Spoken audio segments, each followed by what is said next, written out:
తులసి కోట దగ్గర బల్లి కనిపిస్తే మాత్రం మీకు తిరుగుండదు. మీరు పట్టిందల్లా బంగారం, కనక వర్షం, ఇందులో ఏమాత్రం సందేహం లేదు. అలాగే కలలో బల్లి కనిపించినా కూడా చాలా మంచిది. కలలో బల్లి కనిపించినా మీ జీవితంలో ఒక అద్భుతమైనటువంటి మంచి మార్పు జరగబోతోందని ముందుగానే సంకేతంలాగా చెప్పుకోవచ్చు. అలాగే మనకి విశేష ధనలాభం కలుగుతుందని కోయిల ద్వారా తెలుసుకోవచ్చు. మనం పని మీద బయటికి వెళ్ళేటప్పుడు మనకి కోయిల కూత వినిపిస్తే తొందరలోనే ధనలాభం కలుగుతుంది. అందులోనూ ఉదయం పూట కాకుండా మధ్యాహ్నం పూట, సాయంత్రం పూట కోయిల కూత వినిపిస్తే ఖచ్చితంగా తొందరలోనే ధనలాభం కలుగుతుంది.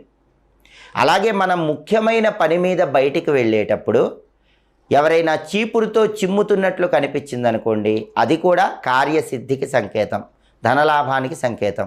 మీరు నిద్రపోయేటప్పుడు కలలో చీపురుతో ఊడుస్తున్నట్లు కనిపించినా కూడా ధనలాభానికి సంకేతం.